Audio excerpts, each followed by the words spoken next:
ஈரோடு நித்யா சமையலில் vegetable rice பார்க்கலாம். இது பார்த்திங்கன்னா கொஞ்சம் நல்லா பொல பொலன்னு இருக்கிற மாதிரி நல்லா டேஸ்ட்டாக இருக்கும். செஞ்சு பாருங்கள். ஒரு டம்ளர் அரிசிக்கு 3 டம்ளர் தண்ணி ஊற்றணும். ஃபஸ்ட்டு ஒரு 1/2 ஹவர் அரிசியை ஊற வச்சுக்கோங்க. அரிசி முழுகிற அளவுக்கு தண்ணி ஊற்றி ஊற வச்சுக்கோங்க.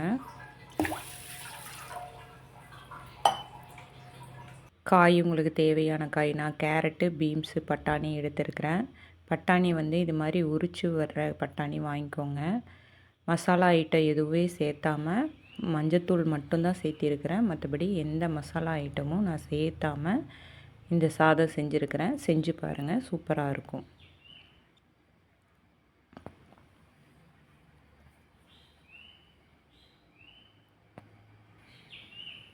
குக்கரில் எண்ணெய் விட்டுக்கோங்க.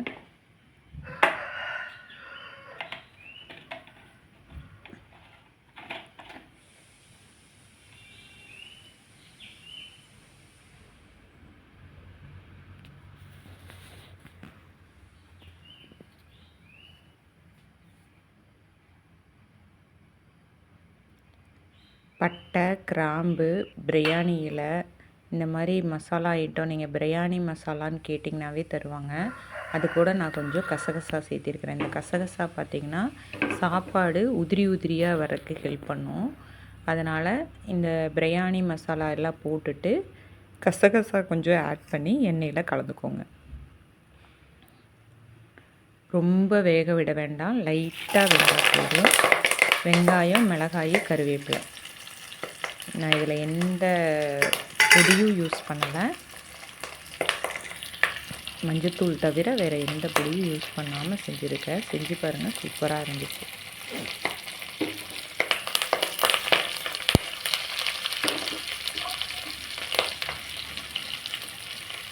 வெங்காயம் நல்லா வணங்க விடுங்க.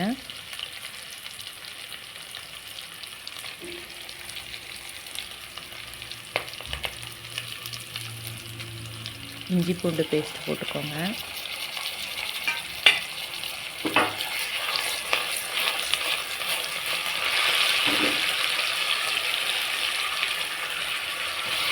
தக்காளி போட்டுக்கோங்க. நான் 3 தக்காளி போட்டிருக்கேன். உங்களுக்கு புளிப்பு தகுந்த மாதிரி நீங்கள் போட்டுக்கோங்க.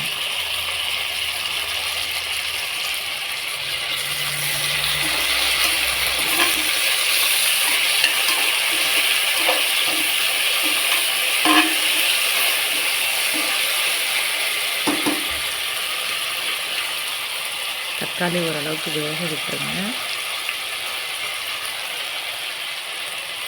மஞ்சத்தூள் சேர்த்துக்கோங்க. மஞ்சத்தூளுக்கு பதிலாக ஃபுட் கலரும் சேர்க்கலாம். ஃபுட் கலர் வேண்டாம் அப்படிங்கிறாங்க, மஞ்சத்தூள் சேர்த்துக்கோங்க. மஞ்சத்தூள் சேர்த்தாமல் பண்ணிங்கனாலும் ஒயிட்டாக நல்லாயிருக்கும் கலர்.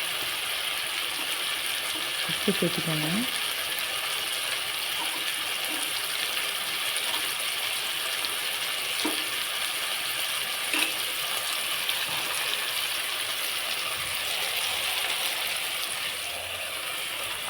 காய் எல்லாத்தையும் போட்டுக்கோங்க. காலிஃப்ளவர் இதெல்லாம் போட்டுக்கோங்க. நான் கேரட்டு, பீட்ரூட்டு, பட்டாணி உரிச்ச பட்டாணி பாக்கெட்டில் வாங்கினீங்க அப்படின்னா முன்னாடி நாளே ஊற வச்சுக்கோங்க.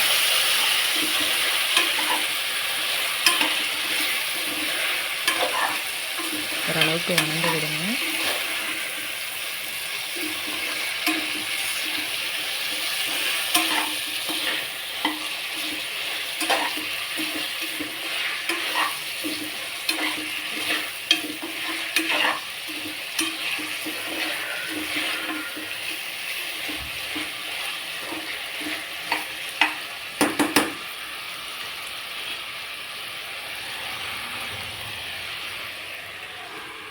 வணங்க விட்டுட்டு அரிசி போட்டுக்கோங்க.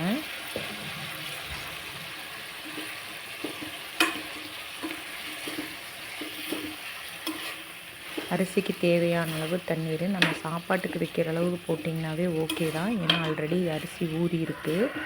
இப்போது எந்த டம்ளரில் நீங்கள் அரிசி எடுக்கிறீங்களோ, 1 டம்ளர் அரிசி அப்படின்னா 3 டம்ளர் தண்ணி ஊற்றுனீங்கன்னா கரெக்டாக இருக்கும்.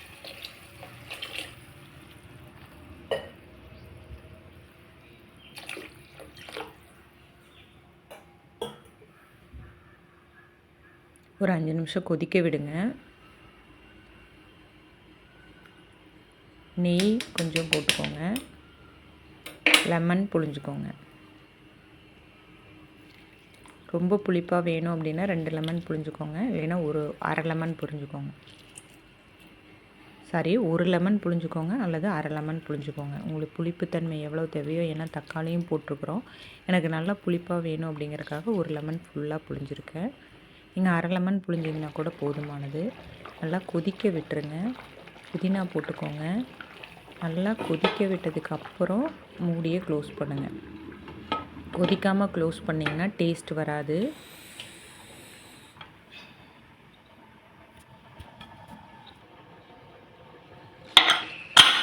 ரெண்டு விசில் விட்டுக்கோங்க. லாங் விசில் வர்ற வரைக்கும் விடுங்க.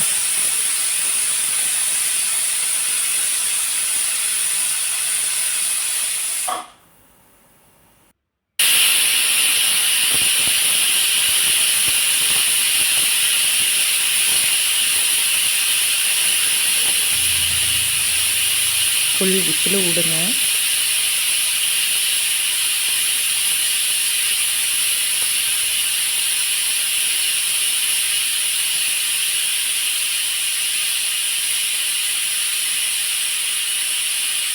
ரெண்டு விசில் விட்டுக்கோங்க. ஒரு 1/2 hour அந்த விசில் அப்படியே விட்டுருங்க. ரிலீஃப் ஆயிரும். நான் இந்த மேலே இருக்கிற மிளகாயெல்லாம் எடுத்துருவேன். ஏன்னா அதனோட விதையெல்லாம் உள்ளே விழுந்துடும். அதனால் மிளகாயெல்லாம் எடுத்துட்டு அதுக்கப்புறம் கிளறுவேன். நீங்களும் ட்ரை பண்ணி பாருங்கள்.